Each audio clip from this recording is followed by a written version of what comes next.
what's up? Welcome back to yet another video. Today is an amazing day to be outside. It is beautiful. It's like the best weather that we've had in, I want to say, a couple weeks now. Obviously, as you can tell by the title of the video, today I'm going to be talking about my new daily. So I finally got what I wanted, G35 Sedan, 6-speed. I'll talk a little more about this car later in the video, but I was trying to find a spot to go shoot, and I stopped by Zane's house, and he is working on his Grom. Got a new, you guys saw in the last video, this was red. It is no longer red. It is now white, and it kind of looks sick. He just did the calipers last night, I think, and kind of suits really well with the new decals and everything. I think it looks really good. And then over here we have Brady's bike. I don't know, he just leaves it at my house. He just, you know, he just left it here. It's allowed to stay here rent free, I guess. so yeah, that's kind of what's been going on. Oh, and then since the last video, the Sumo is fixed. The Sumo works. It works now. So he got it all put back together, rode it a couple times, and dude, that thing fucking barks. That thing sounds good. Yeah. That thing sounds really good. It's so things are happening around here. There's a lot of things getting done. He's been putting in some work on a lot of stuff. Finally got this thing like actually put together and running and driving now. I don't know if it was running and driving in the last video, was it? I don't know. Probably not. Yeah, I was gonna say, I don't think you had the radiator in or the radiator fans. I think it was just sitting without those. So that's all back together now. So that's super sick. Opening day is tomorrow, but I don't think this car's gonna make it. I don't drive anymore. I don't think, yeah, he doesn't drive. Sarah, however, might be out there. No? I'm retired. I don't think she's driving. Oh, so we just have a house full of drift cars and nobody drifts anymore. Nobody uses them. I guess that's retirement for you. But anyway, yeah, so I just figured I'd stop by and bother him. He was cleaning his bike and putting new, yeah, just doing whatever he does. So, but yeah, no, I'm super excited to talk about the new car, the new daily / seat time car. Really stoked with this thing. I'll do a quick little walk around. I don't want to get too in depth into it just because, like I said, I'm going to talk a little bit more about this car here in a minute. But dude, I love the, I wish it wasn't so dirty, but the wagon and the sedan look really good together. So definitely love that. We're gonna have to get some clips of this car, of both of these cars together. I think it would make for some pretty good videos. But anyway.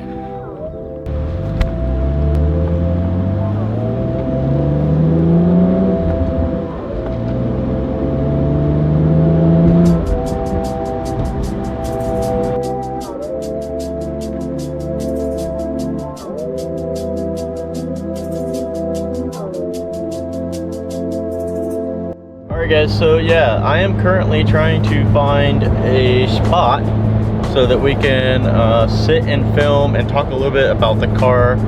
Again, I just kind of want to make a short and sweet video just going over this thing.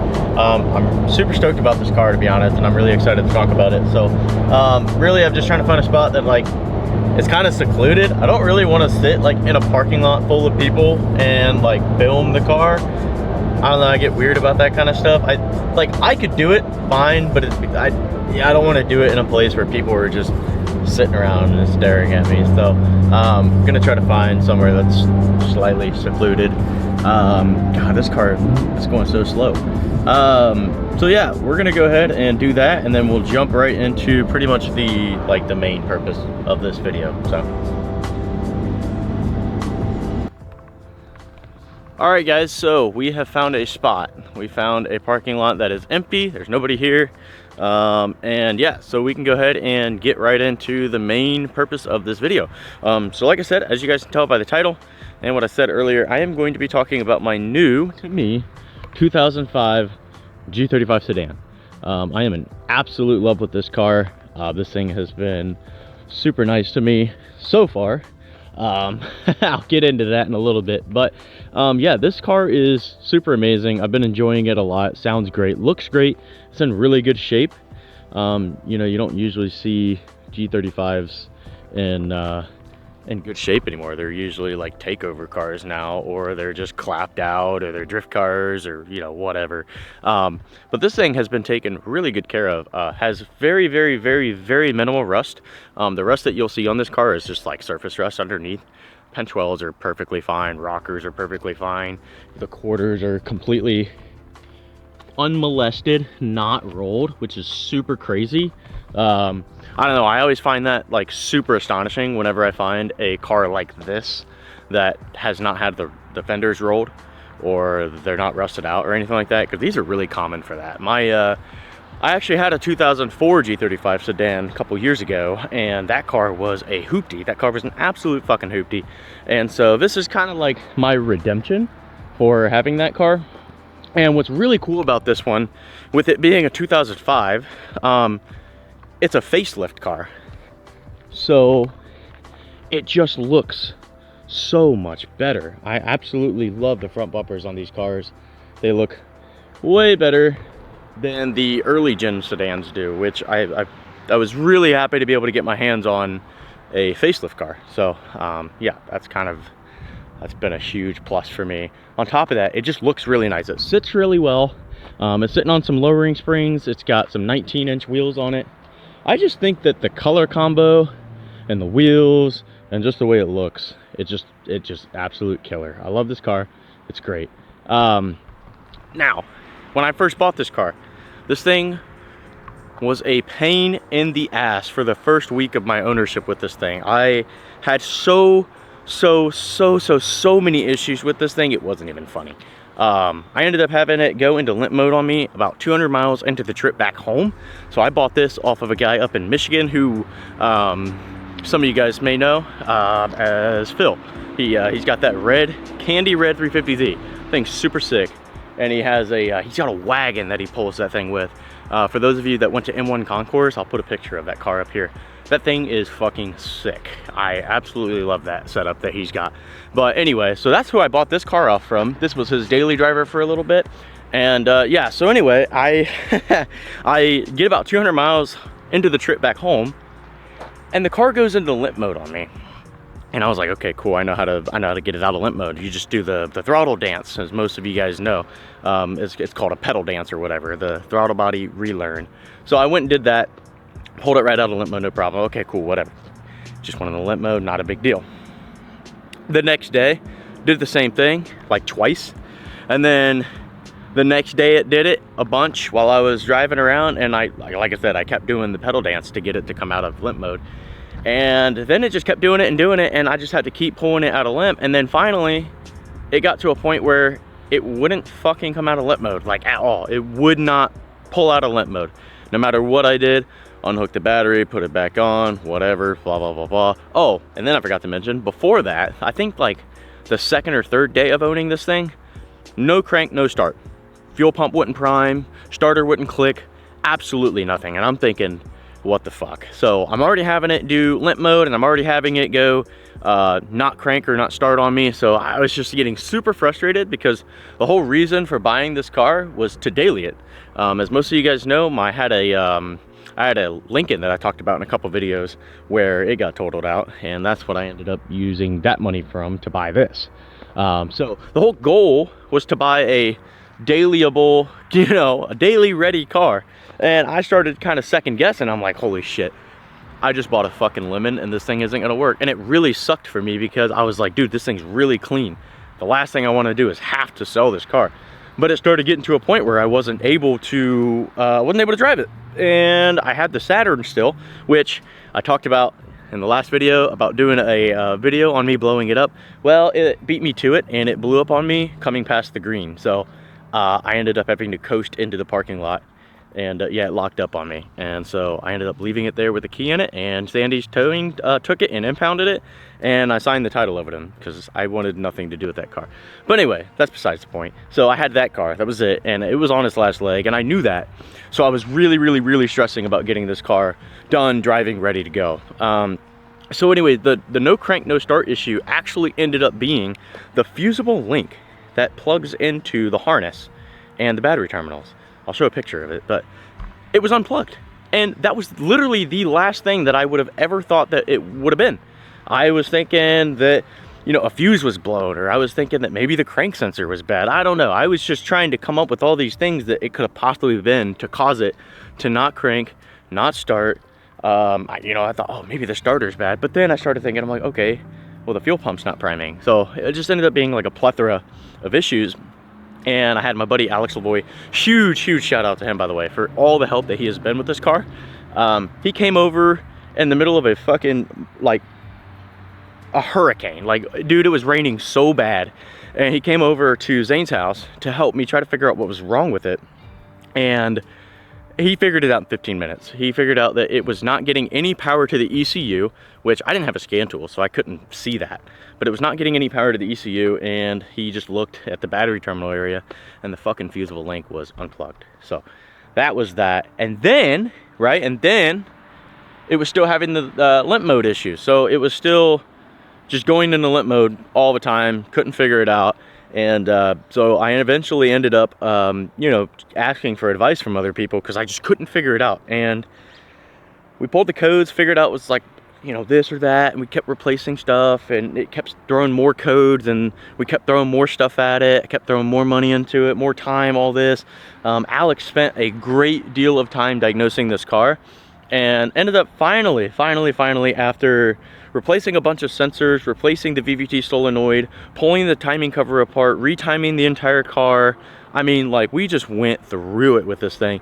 And then I think what really sealed the deal was we replaced the throttle body, and then we replaced the MAF sensor, which, by the way, we did that multiple times before. I swapped a different throttle body onto this car, didn't work, and then put mine back on, and then we got a new one from, I can't remember who. Oh, Bird, Michael Bird. Yeah, he hooked me up with a throttle body, and then we replaced the MAF sensor, and ever since then, this car has been running and driving flawlessly. Now, it idles like shit, but that's because now we have another code for bank 2 cam gear. It needs a cam gear on bank 2, which, by the way, huge shout out to Marcus for hooking me up. Marcus Prewitt came in clutch and got me a cam gear for bank 2. So that was super nice of him. And yeah, I just want to give a huge shout out to Alex and Marcus for being a fucking amazing help with this thing and getting it all sorted out, because I don't have the time, and nor do I have the tools or the resources to dig super deep into this thing like they're able to. So it was super nice of them to help me out. But anyway, so back to kind of just going over the car rather than talking about all the issues that it's had. Since then, I've been driving it for about, I want to say 2 weeks now, and this car it's been amazing. It's been great. I love this thing.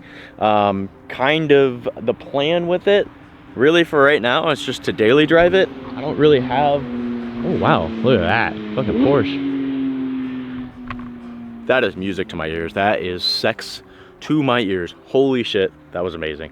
But anyway, back to what I was talking about. So essentially, yeah, this is just going to be my daily / seat time car. Oh my gosh.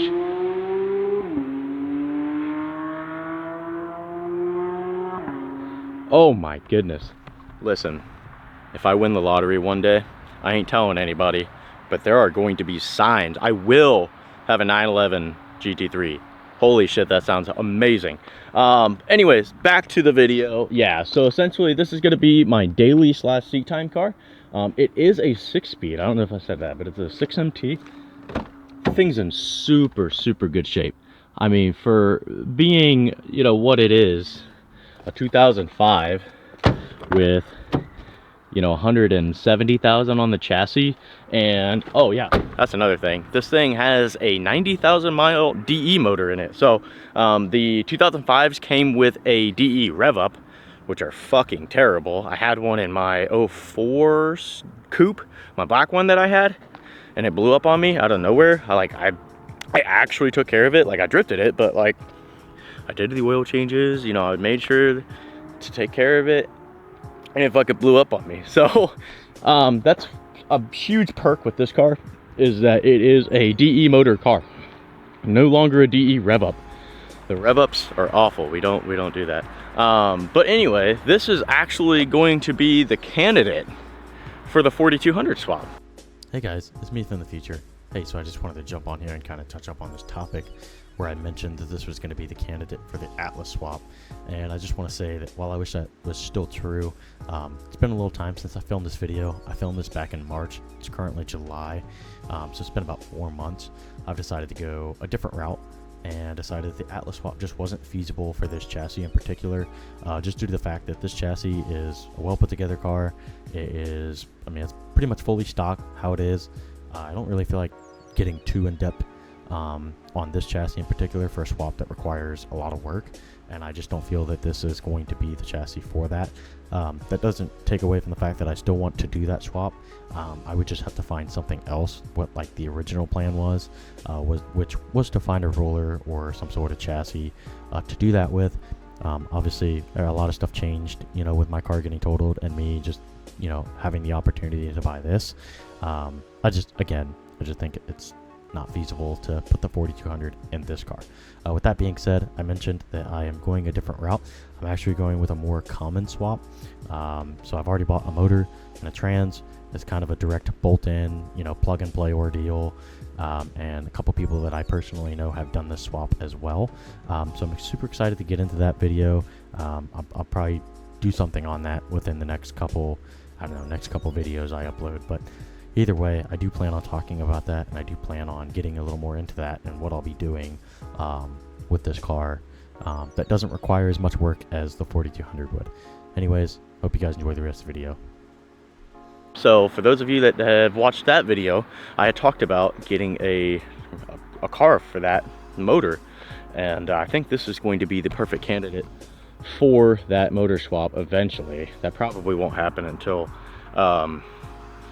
end of this year, like end of this year, or like early next year. I don't think I really want to mess with all that stuff right now. I got a lot of stuff that I got to take care of first before starting to dump, you know, a lot of money into, you know, the engine and then trying to get this thing sorted. Really, I just want to get some coilovers for it. I want to get some wheels for it, angle kit. I might just do a like simple GK Tech angle kit, and I want to try to keep it simple, just keep it a simple seat time daily car, and not go super crazy with it right now.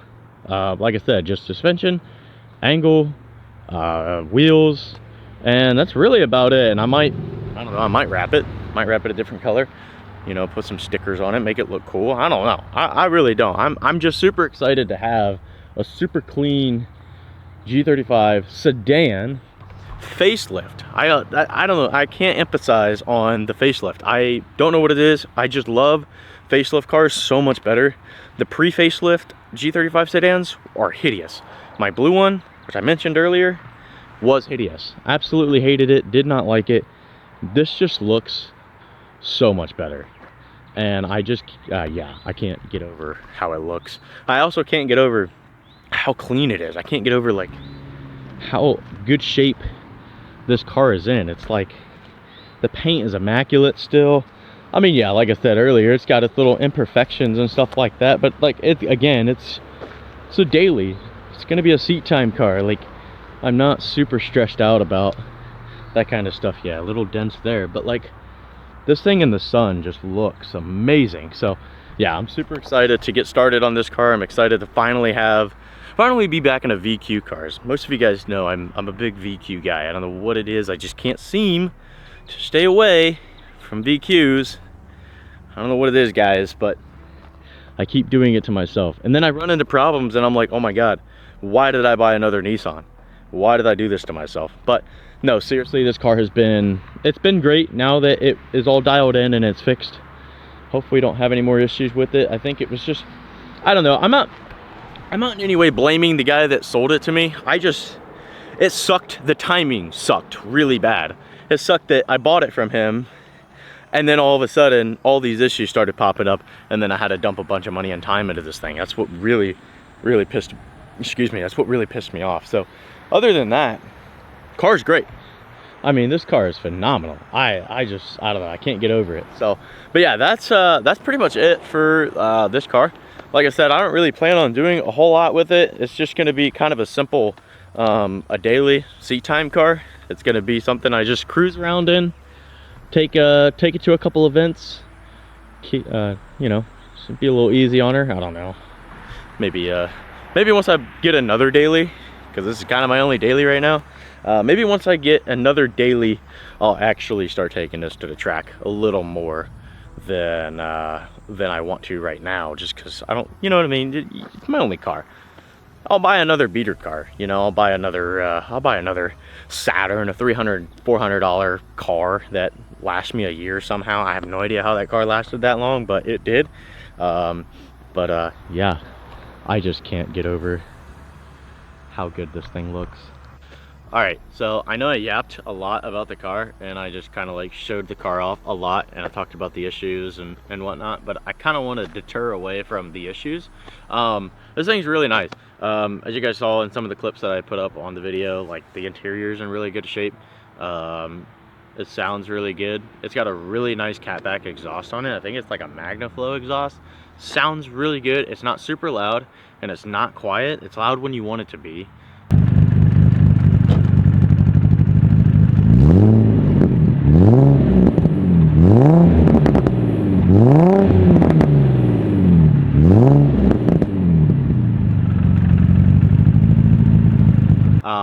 But it's also like the drone. There's zero drone. Like, I can drive this thing on the highway and I can still hear my music.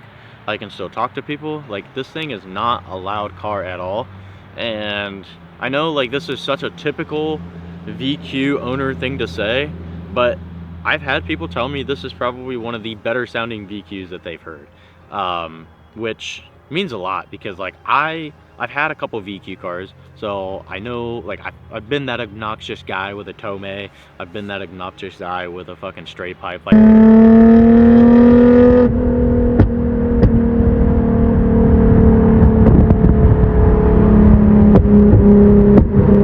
oh my god, like, I've been there.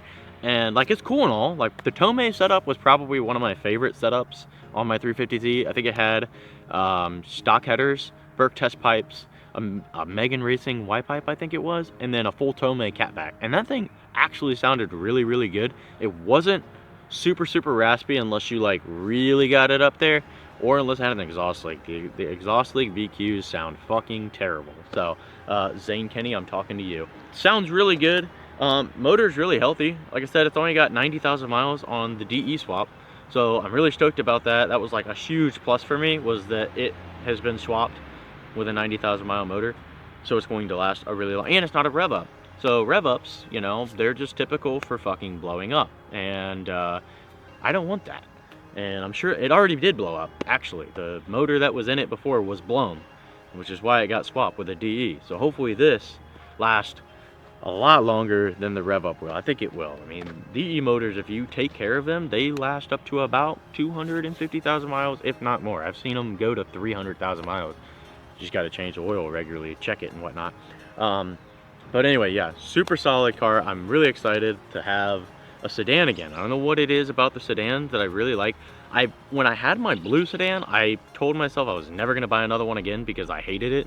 And I think it was just because I hated that car. I think it was just that car was so it wasn't problematic. It was just clapped. It wasn't put together very well. It was all Bondo on the quarters. It was all like, it was painted black. Like, half the car was painted black underneath the wrap. So like, I think I just hated it because it was just kind of a clunker. And then this, I think, really brought my love back for the sedans because it's a facelift. It's very, very much rust free, and it is obviously a 6-speed. So like, just the best of all worlds here. It's a great daily, it's a great seat time car, and I'm really excited to get this thing to where I want it. Like, my vision for this car is so good, and I cannot wait to execute it. I actually am really excited to start working with some people and get this thing looking how I want it to look. I have a couple inspirations that I'm using to kind of gauge towards what I want my vision to be with this thing. There's actually one car in particular that is like right up my alley in terms of like the aesthetics of it, and I'll put a picture of the car here. It's owned by some guy named Gray. I don't actually know if that's his name or not, but I have him on TikTok and I have him on Instagram. He goes by like Trades or Welcome or something. I'll put an at here. But he had a G35 sedan, I think same year. facelift, the whole 9, and that car fucks. As you guys saw in the picture, that car fucks. I love that car. So I definitely am planning on wrapping this a gloss black at some point. I know that seems kind of boring, but and then I might spice up the delivery. I want to add my own touch to it. I don't want to mock or copy exactly what he has. I definitely want to do a different design and a different color pattern with delivery and whatnot. So I think that would be super sick to do, which that isn't going to be like anytime crazy soon, but it'll be sometime in the future.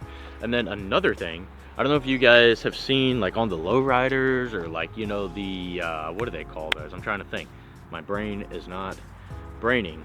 But anyway, so essentially, like, you know, those crazy paint designs they do on like the roofs of lowrider cars and stuff like that. Put a couple pictures for examples. I had a dude reach out to me who had talked about doing a design for me, and I think his name was Lucas. I don't know his last name or anything, but he reached out and he was talking about, you know, wanting to do something with the car, and I had mentioned doing a design for the roof, like those lowrider. I can't remember what the terminology for it is. I know there's a word for it, but there's those guys that do those crazy designs on the roof and with paint. And he was like, dude, fuck yeah, let's do that. If you just pay for materials, we'll do it. And so if I can find a way to get the livery to flow with a design for the roof, that would be fucking tight. I think that would be super sick. And then Tyler Terrell mentioned having a helmet done to match the roof, so that would be super sick. I don't know, I'm yapping out of my ass, but like honestly, I really do plan on keeping this car for a really long time. I think I'm genuinely going to keep this car because it's very nice. It's a great platform for the swap, which I'm super stoked for. Kind of like still, I don't know, things are still up in the air. I haven't worked on it or touched it since I bought it, but definitely plan on doing something with it here soon. It's just a lot of stuff going on, so I don't really have the time or the money right now to really be dumping into this kind of stuff. But with this car here soon, I'll start doing some stuff with it once everything's back in place. So yeah, I'm really excited. I don't really know what more to talk about in the video other than the fact that I'm really stoked, and I hope you guys are just as stoked to see my vision for this thing. As you guys already saw some of the pictures that I put up on the screen, you guys can kind of get an idea of like where I'm going with this car. Like I said, Gray, if you're watching this, I don't want you to think I'm copying you, but I definitely am excited to get this car to my vision. And your aesthetic was like, it was perfect. I was like, damn, he has my style. He knows, like, I don't know, I didn't want to copy it, but I was like, all right, I'll copy it, but I'll change up the design, I'll change up the colors, I'll make it like my own thing, because I don't want to do I don't want to copy somebody else's work. That would just be lame. So anyway, yeah, so the car definitely is it's definitely nice. I'm excited. So anyways, I think that's gonna be it for this video. If you guys watched all the way through, I really do appreciate you guys. I just wanted to get a video out there. It's really nice out, and it just, I don't know, it feels good to get out and finally film again after all this cold weather we've had. We've had nothing but 20-30 degree weather, and it's been fucking miserable. It's been raining a bunch too, which has also sucked, not being able to, you know, film a video or get out and do anything. So this is kind of like my first time out of the house, aside from work, out of the house and like doing something different, you know, not sitting all cooped up in the house all day. So anyway, yeah, thumbs up if you guys liked this video. If you guys haven't already, watch my last video, catch up on my videos, guys. And then yeah, I think that's it. I appreciate you guys watching, and yeah, more updates soon. Everything I do is fucking like League Dog. Well, it's a taking off the